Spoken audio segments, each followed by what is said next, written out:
سلام مجدد هموطنان گرامی، طوری که یادآور شدم موضوعی که قرار است امروز روی آن صحبت داشته باشیم در رابطه به تقلف امعاء یا در همرفتگی روده یا به اصطلاح عام توخوردگی روده در نزد اطفال هست و پیرامون موضوع امروز هم یکی دیگر از متخصصین مجرب شفاخانه افغان آریا را با خود داریم. دکتر صاحب محمد شفیقی، متخصص و جراح اطفال در برنامه با ما هستند. دکتر صاحب سلام، وقت شما بخیر، خوش آمدین به برنامه امروز سلامت. من عرض سلام و ادب دارم خدمت شما و بیننده‌های محترم برنامه سلامت از تلویزیون معراج در خدمت شما است. خیلی تشکر دکتر صاحب. دکتر صاحب قبل از اینکه بریم صحبت بکنیم روی این که خود تقلف امعاء چی است، بریم صحبت را از اینجا آغاز بکنیم که خود روده ها چه هستند و چه وظیفه‌ای در بدن دارند.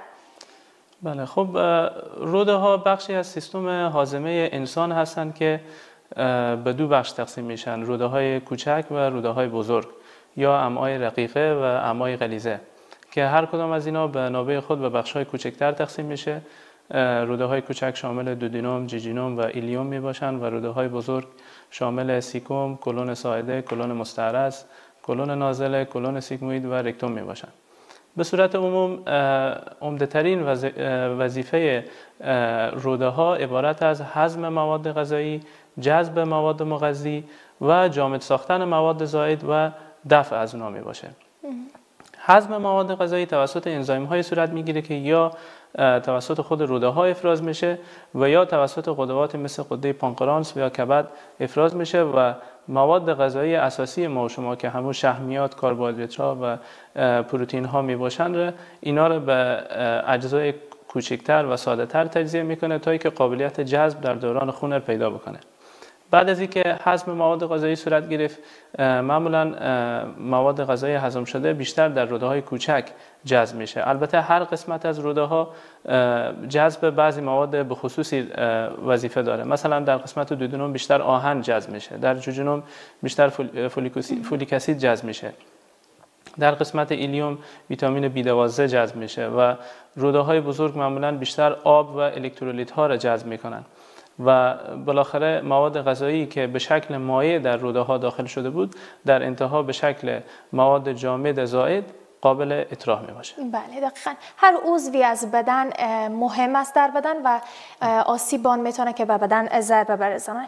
خب دکتر صاحب بیایم صحبت بکنیم در رابطه به خود موضوع برنامه که در رابطه به تقلف امعاء یا در همرفتگی روده یا به اصطلاح عامیانه که مردم استفاده میکنن توخوردگی روده ها صحبت بکنیم. این که چه است و چگونه در نزد اطفال به وجود میآید. بله، تقلف امعاء یا در همرفتگی روده ها همون قسمی که از نام از او پیدا است عبارت از داخل شدن روده داخل روده می باشه. مانند تلسکوپ، اگر شما تلسکوپ رو در نظر بگیرین، اما وسیله‌ای که ستاره شناسا توسط از او ستاره ها رو میبینن، وقتی که تلسکوپ رو شما جمع میکنین یک قسمت تلسکوپ داخل قسمت دیگه میشه. در تقلف امعاء هم به همین قسم روده داخل روده میشه، یک قسمت روده داخل قسمت دیگه میشه که این باعث ایجاد درد و ناراحتی نزد اطفال میشه و همچنین باعث ایجاد بندش در روده ها میشه و خود همین تقلف امعاء عامل شایع‌ترین عامل بندش روده ها در اطفال خردسال می باشه و بیشتر در سنین 4 الی 9 ماهگی شایع می باشه و به انواع مختلف، انواع ایلیو-ایلیال، ایلیو-کولیک و کولو-کولیک، یعنی داخل شدن روده کوچک داخل روده کوچک، روده کوچک داخل روده بزرگ و یا روده بزرگ داخل روده بزرگ. به این سه شکل بیشتر دیده میشه و شایع‌ترین شکل از این همین نوع ایلیو-کولیک است، یعنی داخل شدن روده کوچک به داخل روده بزرگ. بله، خب دکتر صاحب چه عواملی حالا سبب میشه که این مشکل در نزد اطفال به وجود بیاید؟ خب از نگاه اسباب و عوامل اینترسپشن یا تقلف به دو کاتگوری تقسیم میشه. یکی پرایمری یا ابتدایی و دیگهش سکندری یا ثانوی. ابتدا نوع ثانوی از رو توضیح میدیم. در نوع ثانوی یا سکندری که بیشتر در اطفالی که سن بلندتر دارن دیده میشه، معمولا یک ضایعه یا لیژن در جدار روده های اطفال وجود داره که این به نام لیت پوینت هم یاد میکنن، یعنی نقطه هدایت کننده. که این نقطه هدایت کننده یعنی در حقیقت روده را هدایت میکنه به داخل روده دیگه، یعنی کشف میکنه روده را. و این نقطه هدایت کننده بیشتر در اکثر موارد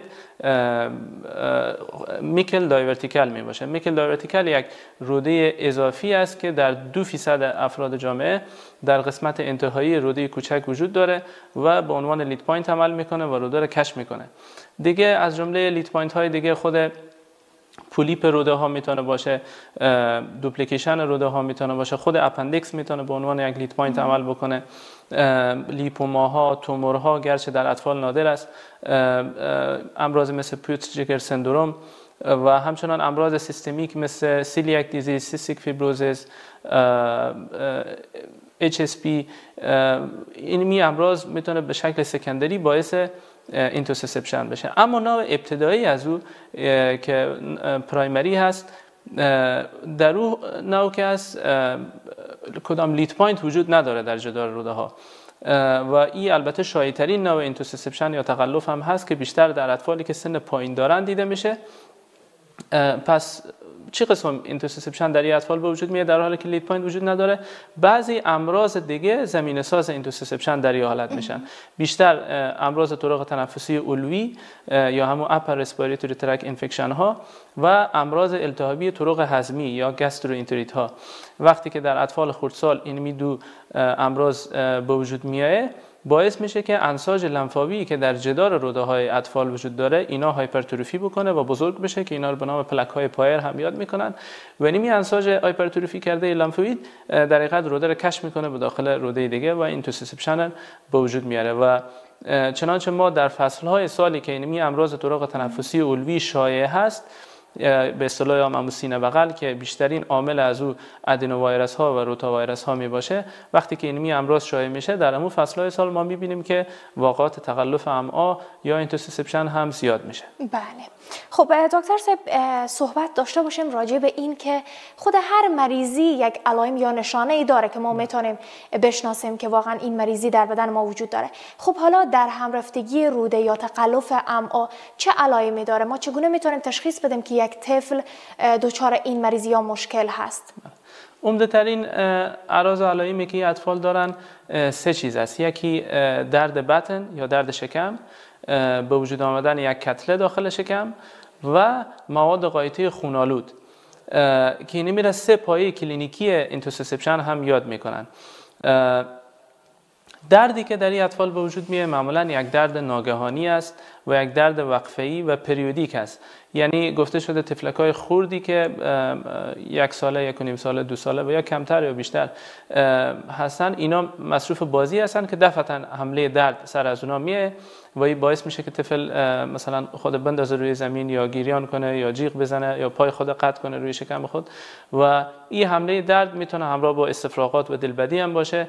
برای چند دقیقه دوام میکنه و بعد رفع میشه و طفل دوباره گفته شده که شروع میکنه به بازی کردن و 10 تا 15 دقیقه بعد دوباره حمله درد برای مریض پیدا میشه که میگن درد پریودیک.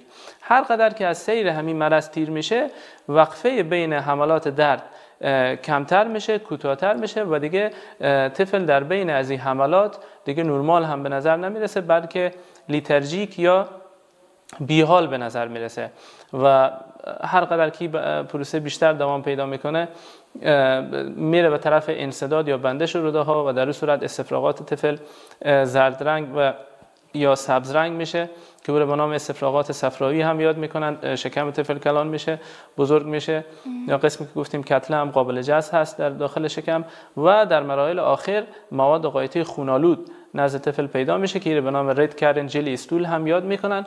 البته خوب است که یادآوری کنیم که این رید کرن جلی استول میتونه به شکل یک پیتفال یا تله و دام برای پرسنل طبی یا دکتر جراح نقش بازی کنه. چه قسم به این حالت که چون این علامه از جمله علامه های آخری سیر مرض می باشه. بله. بنابراین پرسنل طبی ما باید منتظر دیدن این علامه نباشن تا اینکه مرض رو تشخیص بکنن. با مجردی که درد بطن نزد طفل پیدا شد و یعنی طفل درد داشت و کتله در داخل بطن مریض قابل جذب بود، باید به طرف اینترسپشن فکر بکنن، چرا که مواد غایطه خون‌آلود از جمله علائم مؤخر در این مریضی ها می باشه. بله. خب دکتر صاحب، اگرچه اشاره هم کردیم کمی به موضوع تشخیص، چه خوب است که در این قسمت صحبت بکنیم در مورد اینکه چه زمانی والدین عزیز همون فرزندانشان را ببرن پیش دکتر و مراجعه بکنن به اصطلاح پیش دکتر و دکتران چگونه تشخیص میدن که طفل دچار خود در هم رفتگی روده یا تقلف امعا یا به اصطلاح عام خود توخوردگی روده ها هست. بله. به مجردی که نزد طفل درد شکم پیدا میشه، باید والدین او را نزد یک جراح اطفال ببرن تا اینکه از نزدیک معاینه بشه و تحت مشاهده قرار بگیره، چرا که هر قدر که این مریضی زودتر تشخیص بشه به نفع طفل است و تداوی از او راحت تر است و هر قدر که دیرتر تشخیص بشه به ضرر طفل است و تداوی از اون مشکل میشه و کامپلیکیت و مغلق میشه. و خب تشخیص از این مریضی معمولا توسط اخذ تاریخچه، معاینه فیزیکی و معاینات تشخیصی صورت میگیره. در وقت اخذ تاریخچه پایوازهای مریض حکایه میکنن که طفل ما جور تیار بود، دفعتاً شروع کرد به جیغ زدن و پیچ و تاب خوردن، یعنی یک احساس شکم دردی بر از او پیدا شد و امکان داره بگن که دلبدوی استفراغ هم داشت و یا حتی بگن که مواد غایطه خون‌آلود هم ما دیدیم در این طفل.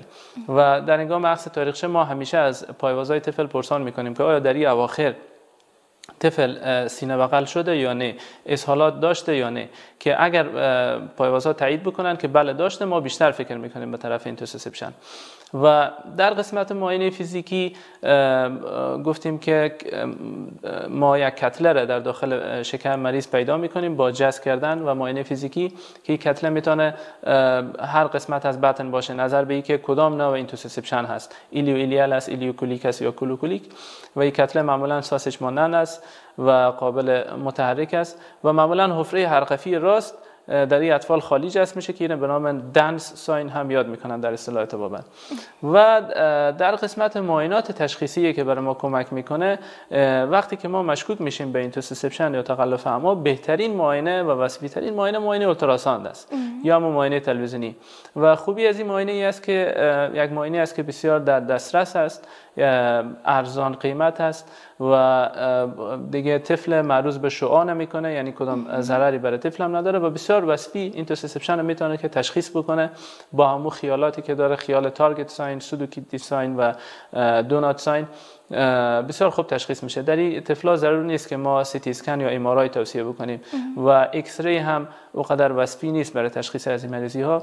و البته بعضی دکتر صاحبا از باری هم انما هم استفاده میکنن، یعنی داخل کردن مواد کانترست داخل مقعد طفل و عکس گرفتن که در او معاینه هم یک خیال هست به نام کلاساین یا پنجه عقاب که با دیده شدن از او علامه این مریضی تشخیص میشه. بله، خیلی ممنون دکتر صاحب. خب دکتر صاحب، اکثر ماها کوشش میکنیم که همون زمانی که مریض میشه متاسفانه مراجعه نمیکنیم به دکتر و این باعث میشه که یک سری عوارض هم مریضی در بدن ما ایجاد بکنه. چه خوب است که در این قسمت از برنامه صحبت داشته باشیم در رابطه به این که خود در همرفتگی روده یا تقلف امعا اگر تداوی نشه یا در همون ابتدا تشخیص نشه، چه عوارضی میتونه در نزد یک طفل در قبال داشته باشه؟ بله. خب وقتی که اینترسپشن یا تقلف امعا به وجود میاد، قسمی که پیشتر هم اشاره کردیم، یک قسمت روده داخل روده دیگه میشه. اونمو قسمت از روده که داخل روده دیگه شد، همراه خود میزانتر خودم کشف میکنه. میزانتر همون پوشی است که رگهای خونی که اونمو قسمت روده رو تغذیه میکنه همراه خود داره. وقتی که این میزانتر داخل روده دیگه رفت، خب طبعا تحت فشار قرار میگیره. وقتی که تحت فشار قرار گرفت، اولین قسمتی که زیر فشار قرار میگیره جریان وریدی هست. ورید تحت فشار قرار میگیره، یعنی بازگشت وریدی او ساحه بند میشه و این باعث میشه که او قسمت روده اوزیما پیدا کنه. وقتی که اوزیما پیدا کرد، دیگه هم فشار او قسمت زیاد میشه و فشار سر شریان میه، یعنی جریان شریانی مختل میشه، یعنی اروای از او ساحه مختل میشه. وقتی که اروا مختل شد، یعنی خون رسانی به او ساحه صورت نگرفت، او ساحه میره به طرف اسکیمی و گانگرین یا به اصطلاح عام سیاه شدن. وقتی که روده سیاه شد، در معرض خطر پاره شدن قرار داره. وقتی که روده پاره شد یا پرفوریشن داد، محتویات روده داخل جوف بطن میرزه، از داخل جوف بطن که یک جوف پاک است ملوث میشه با انتانات و میکروب ها و از اون جوف میکروب ها داخل خون میشن و وقتی که میکروب ها داخل خون شد حالت سپسیس نزد طفل به وجود میاد که یعنی حالت طفل بسیار وخیم میشه با حالت شاک. معمولا نزد ما مراجعه میکنه که باید به او حالت نرسه، یعنی هر قدر که زودتر تشخیص بشه انشالله به او حالت ها نمیرسه و برای طفل کمک بهتری انجام میشه. خیلی تشکر دکتر سیم. همونطوری که گفتیم مریضی بسیار خطرناک هم هست و چه خوب است که در ابتدا هموطنان ما او را مد نظر داشته باشن. هموطنان گرامی در قسمت از برنامه یک وقفه کوتاه داریم، در ادامه برنامه با ما همراه باشین.